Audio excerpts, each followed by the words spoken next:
Bueno, hola, ¿cómo están? Ahora lo que voy a tratar de hacer es contarles lo que tienen que saber para hacer el siguiente experimento del laboratorio de física. Vamos a seguir trabajando con resortes, más específicamente con un sistema masa-resorte, al que ahora lo vamos a poner a oscilar y vamos a estudiar las propiedades de la oscilación del resorte. El práctico que van a hacer ahora, primero, es el que corresponde a un régimen de oscilaciones que se llama oscilaciones libres. Entonces, es importante que sepan que un sistema masa-resorte puede oscilar de tres formas distintas. Digamos, este tipo de oscilación puede clasificarse como una oscilación libre, que es una oscilación donde se descartan las fuerzas de roce, o sea, se descarta el rozamiento. Entonces sería una oscilación que no se frena, que no tiene frenado y que por lo tanto se mantiene indefinidamente. La oscilación libre en realidad es un movimiento ideal, porque en la práctica, digamos, todos los resortes que uno pone a oscilar a la larga se paran, ¿no? Bien. Hay otro tipo de oscilación que es la oscilación amortiguada, donde sí se considera el rozamiento, que es el práctico que van a hacer después. Y hay un tercer tipo de oscilación que es la forzada, que es en este caso el resorte está oscilando porque hay una fuerza externa que provoca la oscilación. A ese caso no lo vamos a estudiar, solamente vamos a estudiar el caso de oscilaciones libres y el caso de oscilaciones amortiguadas. Entonces, por ahora empezamos con las oscilaciones libres.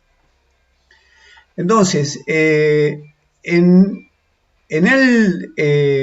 un resorte o en un sistema masa-resorte que está oscilando con un régimen de oscilaciones libres, lo que pasa cuando uno inicia el movimiento es que el resorte acumula energía potencial, ¿no? Y esa energía potencial, al no haber fuerzas disipativas, que son las fuerzas de roces, se convierte, digamos, alternativamente en energía cinética y en energía potencial de nuevo, de tal forma que la energía mecánica del sistema se mantiene constante. No se disipa energía justamente porque no hay fuerzas de roce. Entonces acá les voy a mostrar la simulación otra vez.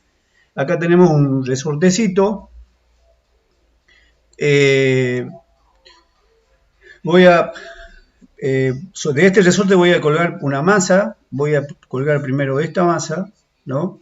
Lo voy a dejar acá. Bien, si lo dejo ahí, está bastante bien hecha esta simulación. Si uno la deja cerca del punto de equilibrio, la masa no oscila.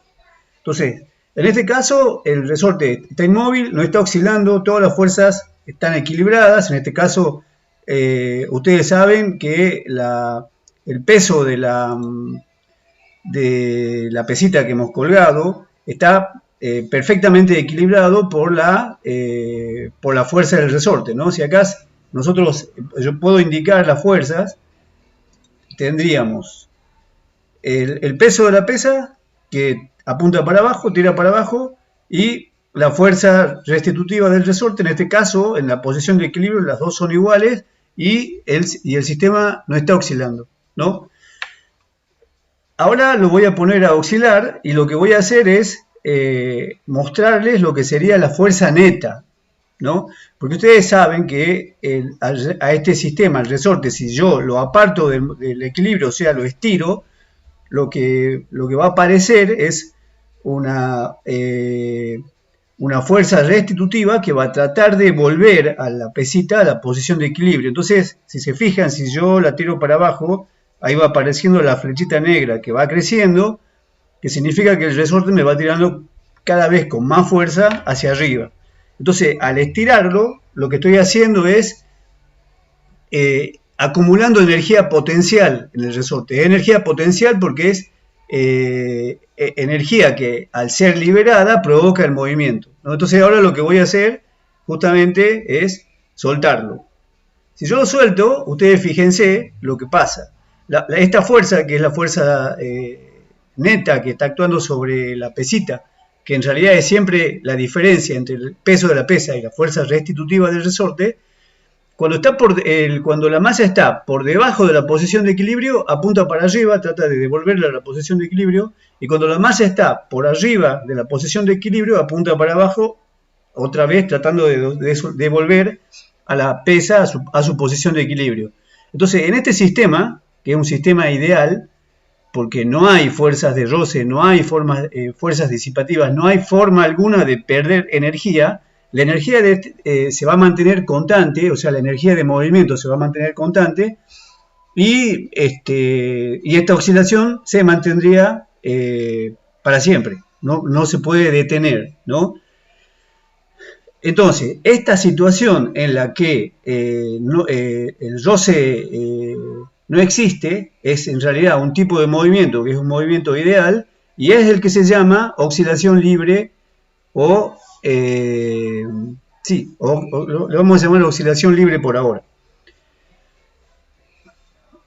Obviamente, nuestros resortes del laboratorio son resortes reales, en donde siempre hay algún tipo de rozamiento que genera una pérdida de energía y que a la larga va a hacer que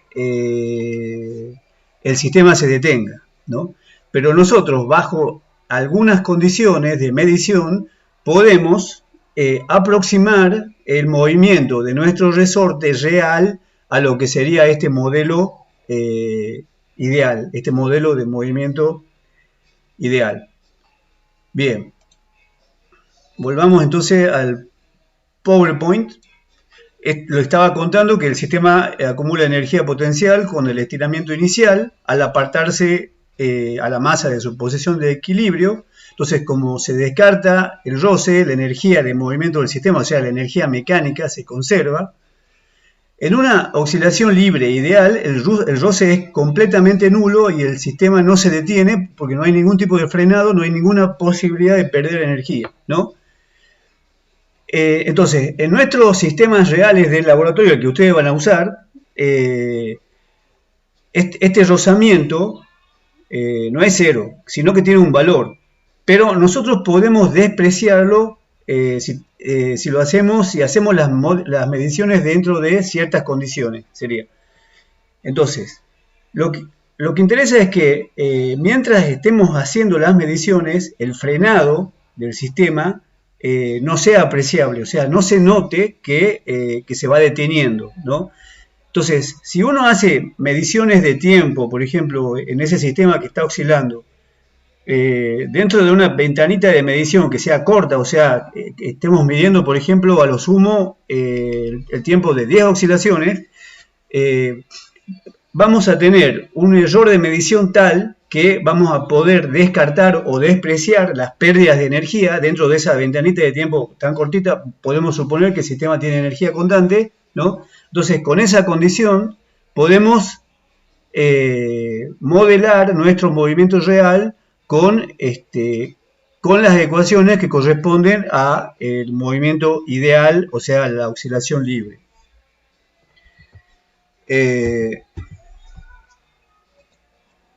Siempre tengo problemas con esta parte. Bien, entonces, en un sistema masa-resorte que está en un régimen de oscilación libre, el periodo de oscilación cumple con esta relación, ¿no? O sea, el periodo se designa con la letra T mayúscula y es igual a 2pi por la raíz de la masa que está oscilando sobre la constante elástica del resorte, ¿no? Entonces, lo que vamos a hacer nosotros, haciendo mediciones en esas ventanitas de no más de 10 oscilaciones, en la que se supone que el frenado no es notable, que no se nota que el movimiento se está frenando, y por lo tanto podemos descartar o despreciar la pérdida de energía, vamos a ver si dentro de esas ventanitas de medición nuestro sistema masa-resorte lo podemos considerar ideal, o sea, lo podemos considerar que está en una oscilación libre, viendo si cumple con esta relación. O sea, si nuestro resorte cumple con esta relación, entonces sí, verifica el modelo de oscilaciones libres, ¿no? Entonces, lo que ustedes van a hacer es medir periodos de oscilación para distintas masas. Porque ustedes ya saben que nosotros la forma que tenemos de verificar leyes físicas es haciendo gráficas. Para hacer gráficas hay que hacer mediciones para diferentes valores, ¿no?, de las magnitudes que están incluidas dentro de la relación que queremos verificar. En este caso, lo que nosotros podemos variar es la masa, porque podemos colgar masas diferentes al resorte y ponerlo oscilar, y medir el periodo, ¿no? Entonces eso es lo que ustedes van a hacer. Van a medir el periodo para 5 valores diferentes de masa. Por ejemplo, para 10 gramos, 20 gramos, 30 gramos, 40 gramos y 50 gramos, ¿no? Entonces, para medir el periodo, lo que van a hacer es medir el tiempo de 10 oscilaciones. Ese tiempo de 10 oscilaciones le vamos a llamar tiempo medido, así de esta forma. Y el periodo es simplemente igual al tiempo medido dividido en 10, ¿no? Entonces, acuérdense que este tiempo medido tiene a su vez un error, ¿no?, que es el error de medición, que le vamos a llamar delta de t medido. Entonces, para calcular el error del periodo, lo que van a hacer es sencillamente dividir el error del tiempo medido en 10, ¿no? Entonces, ahora ya saben cómo tienen que medir el periodo y el error del periodo. Le voy a mostrar acá, voy a ver si le puedo mostrar la simulación, cómo sería ese tema. Acá tengo un relojito, ¿no? Vamos a ver si esto no está muy rápido. Supongamos que yo quiero medir el periodo de oscilación para esta pesa. Entonces, ¿qué hago? La pongo a oscilar, ¿no? Y lo que voy a hacer es contar las oscilaciones cada vez que la pesa llega acá abajo, ¿no? Entonces, miren, en un momento que llegue abajo voy a activar el reloj y voy a decir 0. La siguiente oscilación es 1, la siguiente es 2. Y cuando llegue a 10, corto el reloj. Entonces, fíjense, cuando llegue abajo, ahí 1, 2, 3, 4, 5, 6, 7, 8, 9, 10. Listo. El tiempo medido para esta pesa es 12.80 segundos, aunque acuérdense que el error de medición en las mediciones de tiempo no es lo que indica el cronómetro, sino el error de reacción humano, porque estoy usando, digamos, mi mano para activar y desactivar el cronómetro, ¿no? Eso lo vamos a ver después en clase. Pero acá tengo el tiempo medido, ¿no? Supongamos que mi error de reacción es 2 décimas de segundo, como la de todo el mundo, ¿no? Entonces volvemos acá. Tengo que mi periodo va a ser 12.80 dividido en 10, eso me da 1.28 segundos, que sería el periodo de oscilación del sistema masa-resorte con esa masa, ¿no? Y el error del periodo va a ser las 2 décimas de mi error de reacción dividido en 10, da 2 centésimas, ¿no? Fácil, hasta ahí, ¿no? Bien, volvamos a la simulación. Fíjense lo que pasa, es 12.80 segundos para la pesa de 250 gramos. Vamos a ver si se puede medir con la pesa más chica. Entonces saco la pesa más grande, pongo la pesa de 100 gramos y la voy a dejar aquí, a ver si queda oscilando. Está perfecto este simulador, ¿no? Entonces ahora la vamos a poner a oscilar a la pesita más pequeña y vamos a ver cuánto es el periodo, ¿no? Según esta ecuación, si yo pongo una pesa más chica, fíjense que está acá multiplicando dentro de la raíz la masa, el periodo tiene que ser más chico, o sea, tiene que ser más rápida la oscilación, ¿no? ¿Por qué? Porque completa una oscilación en menos tiempo. Entonces espero que no sea muy rápida esta para que podamos medir. La voy a estirar hasta aquí, la voy a estirar mucho para que pueda medir. No, la verdad que no depende de la amplitud, acabo de decir una macana, ¿ven? Este periodo de oscilación no depende de la amplitud, va a tardar lo mismo si le estiro hasta acá, si le estiro hasta acá o si le estiro hasta acá. Eso es un dato importante para ustedes, ¿no? Así que miren, aproveché mi equivocación para aclarar ese tema. Así que bueno, lo voy a poner acá, voy a ver si puedo medir. 1, 2, si puedo. Bien, entonces cuando llegue abajo, empiezo. Acuérdense, digo 0 primero, ¿no? La primera vez que llegue abajo, activo el reloj, digo 0. A ver. 0, 1, 2, 3, 4, 5, 6, 7, 8, 9, 10. Corté. Fíjense que para la menor pesa, que es de 100 gramos, el tiempo de las 10 oscilaciones me da 8.15 segundos. No estoy teniendo en cuenta el error de reacción, ¿no?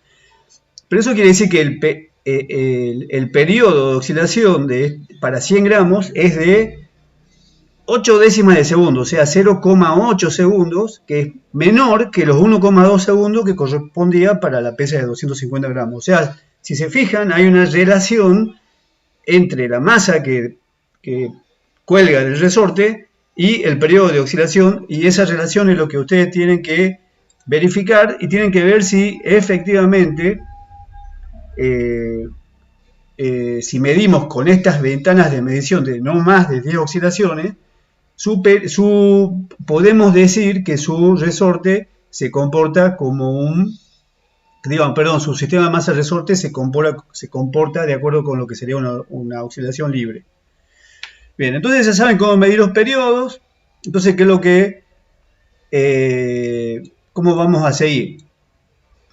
El siguiente paso sería, voy a poner acá, bien, hacer una tabla como esta. Entonces, fíjense, acá están las masas de las pesas en kilogramos. Primero he usado una pesa de 10 gramos, después una de 30, después una de 50, después una de 70, ¿no? Después 90, 110, ¿no?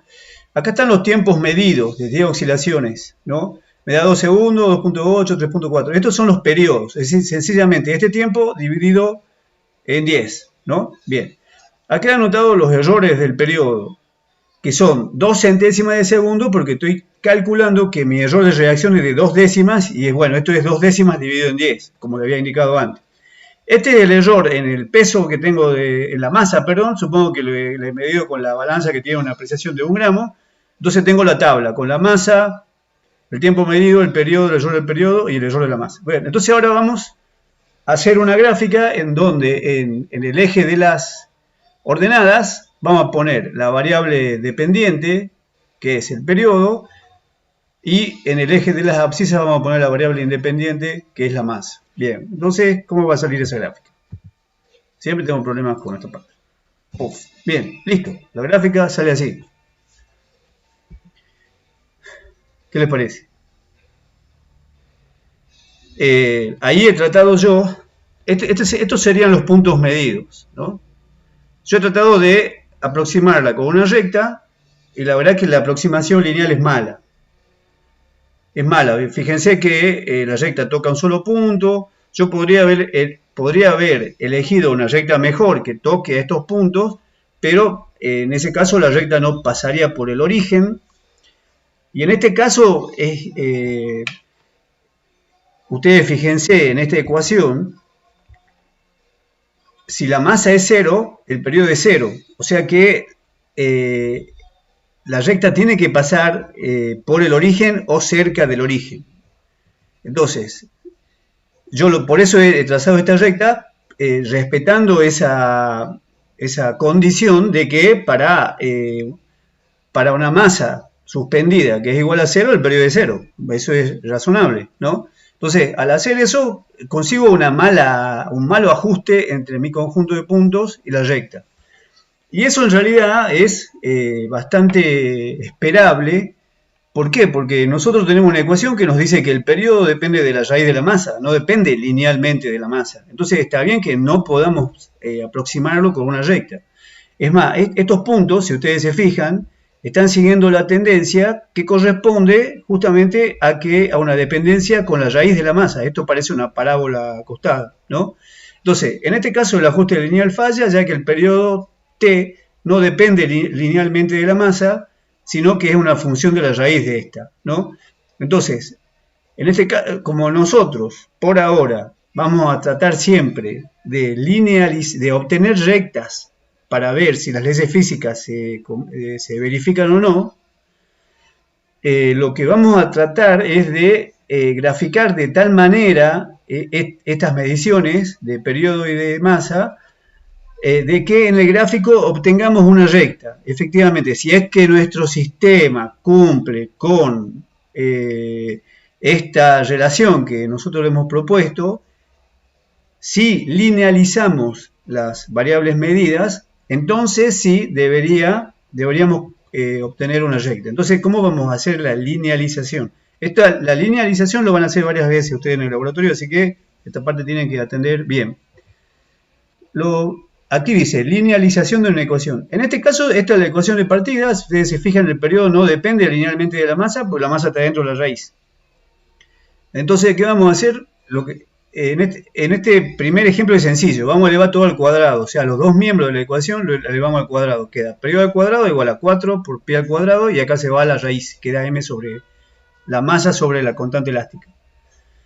Entonces, en el siguiente paso, lo único que voy a hacer es agrupar todos los factores constantes acá delante de la masa. Este digamos, sería un factor constante al que le vamos a llamar C, ¿ven?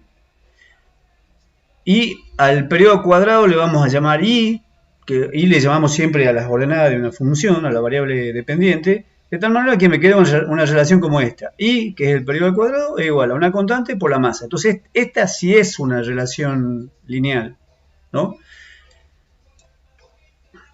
Es una relación lineal y tengo una constante que va a ser igual a 4pi cuadrado sobre la constante elástica, ¿no? Y no tengo que olvidarme que ahora mi ordenada es el periodo al cuadrado. Entonces, ¿qué es lo que van a tener que hacer? Van a tener que hacer una tabla. A la tabla le van a tener que agregar una columna que es el periodo al cuadrado. Fíjense que se mide en segundos al cuadrado, o sea, es este valor elevado al cuadrado va acá, ¿no? En esta columna nueva que van a tener que agregar.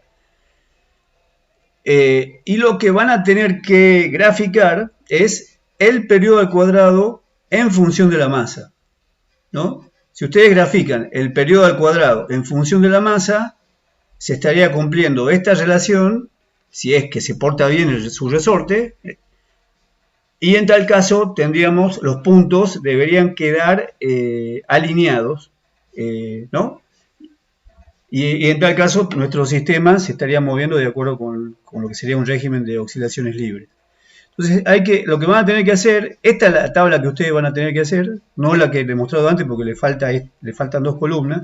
Ustedes van a tener que agregar una tabla donde va, una columna donde va el periodo al cuadrado, y también van a tener que agregar una columna donde está el error del periodo al cuadrado. Entonces, ustedes fíjense bien cómo están indicados estos valores. Por ejemplo, el periodo... el primer valor del periodo es 0.20 segundos. Esto tiene dos cifras significativas y llega hasta la segunda cifra después de la coma. ¿Por qué? Porque el error del periodo vale 2 centésimos. Y está, digamos, en la segunda cifra después de la coma. Entonces, fíjense que estos valores son coherentes con los errores. Por ejemplo, el primer valor del periodo cuadrado tiene dos cifras significativas y llega hasta la tercera cifra después de la coma, porque el error del periodo al cuadrado llega hasta la tercera cifra después de la coma. El siguiente error llega hasta la segunda, entonces esto está cortado en la segunda. Bueno, todo eso tienen que verlo para que lo hagan bien, ¿no? El asunto aquí es que nos tenemos que detener un poco en el tema de cómo calculamos el error del periodo al cuadrado. ¿Por qué? Porque al ser una magnitud que se determina de modo indirecto, al error se lo obtiene a partir de una propagación. Entonces, la propagación, para que ustedes vean, está acá. Nosotros hemos hecho como una sustitución, un cambio de variables, en donde le hemos llamado i al periodo al cuadrado. Entonces, si yo quiero saber el error de i, que es lo mismo que el error del periodo al cuadrado, tengo que propagar esta ecuación. Entonces, si ustedes se acuerdan la regla de propagación, en este caso, la ecuación propagada sería esta que está acá. O sea, delta de i sobre i es igual a 2 veces delta de t sobre t, porque esto está al cuadrado, ¿sí? Bien, entonces acá lo que hay que hacer es despejar delta de i, pasando esta i, multiplicando para el otro miembro, y queda así, delta de i igual a 2 delta de t sobre t por i. Entonces, a continuación vamos a reemplazar i por lo que es el periodo al cuadrado, y tenemos esta relación. O sea, el error del periodo al cuadrado va a ser igual a... Acá también hemos reemplazado i por el periodo al cuadrado. Acá se cancela el periodo con el exponente del periodo al cuadrado y me queda finalmente que el error del periodo al cuadrado es 2 veces el periodo por el error del periodo, ¿no? Entonces, este cálculo, 2 veces el periodo por el error del periodo, es con el que he sacado estos números que están acá, ¿no? Lo que he hecho es calcularlo y después siempre expresarlo de tal forma que el error tenga una sola cifra significativa, ¿no? Y en función de dónde está esta cifra del error, en función de eso redondeo, digamos, el valor del periodo al cuadrado. Estos valores son estos elevados al cuadrado y redondeados en función de este error. Bien, ¿qué es lo que vamos a hacer? Es una gráfica en donde vamos a poner la masa en el eje de las abscisas y el periodo al cuadrado en el eje de las ordenadas. Acuérdense que ustedes tienen que hacer esta tabla, ¿no? Bien. Siguiente PowerPoint. Entonces, con los valores del periodo al cuadrado y la masa, lo que obtengo ahora es una relación. Fíjense que los puntos ahora quedan bien alineados. Y incluso el origen sería parte de la mejor recta. O sea, esta recta, si yo la prolongo, va a pasar por el origen, ¿no? Entonces, en este caso, en el que he graficado el periodo al cuadrado en función de la masa, el ajuste lineal se verifica. Este sería el resultado esperado, al menos que tenga un problema el resorte, que puede tenerlo. Entonces, si ustedes al hacer la gráfica del periodo al cuadrado en función de la masa no consiguen un ajuste lineal, quiere decir que hay un problema en algún lado, ¿no? Algo que puede pasarles es que esto no pase exactamente por el origen, ¿no? Si les pasa eso es porque hay algo que no estamos teniendo en cuenta, ¿no? Y lo que no estaríamos teniendo en cuenta es que este resortecito que está colgando tiene su propio peso. Y ese peso propio del resorte que no estamos teniendo en cuenta y lo estamos despreciando, también participa de esta oscilación. Entonces, a veces ese aporte del resorte y que no estamos teniendo en cuenta nos genera problemas con la gráfica, ¿no? Entonces eso es algo que tienen que ver, si su gráfica pasa efectivamente por el origen o no. Si se aparta mucho, bueno, entonces tenemos un resorte cuyo peso habría que tenerlo en cuenta de alguna forma en la oscilación, ¿no? Bien, entonces, una vez que tenemos la recta y hemos verificado que el resorte está cumpliendo, sería con esta relación que habíamos propuesto nosotros para el periodo, entre el periodo y la masa, ¿no? El siguiente paso es, como siempre, obtener los parámetros de la recta. Los parámetros son la ordenada al origen y la pendiente. Entonces, esta sería la forma general de una relación lineal, o sea, de una recta, ¿no? Y esta sería la forma particular para nuestro experimento de ahora. O sea, nuestra y es el periodo al cuadrado, nuestra x es m, nuestra pendiente se va a llamar c, es la constante que le hemos llamado c, ¿no? Y ustedes ya saben, porque ahora hay que repetir los pasos de la clase anterior, cómo tienen que hacer primero para calcular la pendiente. O sea, la pendiente se calcula como una diferencia de las ordenadas sobre la diferencia de las abscisas. Ustedes tienen que elegir 2 puntos sobre la recta, calcular las coordenadas y hacer esta diferencia, ¿no?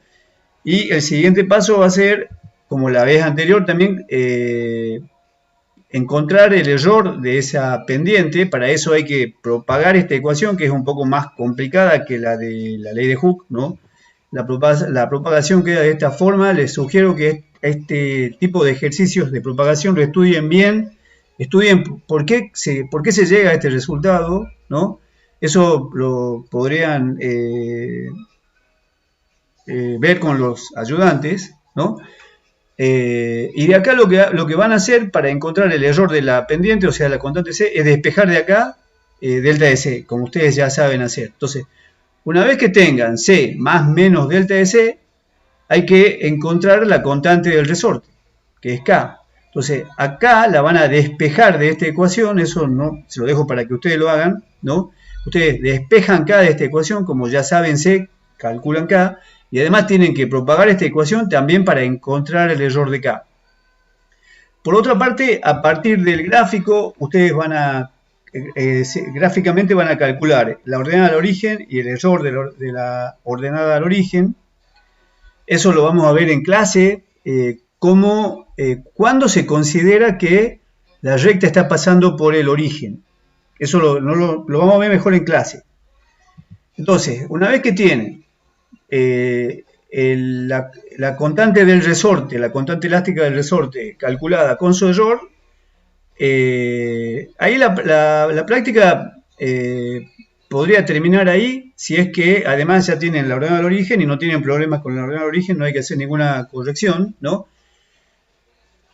Pero sería mejor si ustedes pueden conseguir el resorte que han usado en la primera clase para hacer la verificación de la ley de Hooke, para comparar los valores de su constante, de la constante que hemos determinado con este método, compararlo con los valores del anterior método. O sea, si estamos usando el mismo resorte, tienen que ser los mismos valores, ¿sí? Bien, entonces, lo último que me queda por decirles es que este método que estamos usando para verificar, una vez que verificamos si nuestro sistema masa-resorte se mueve de acuerdo con las oscilaciones libres, una vez que hemos hecho eso, lo usamos para determinar la constante elástica, ¿no?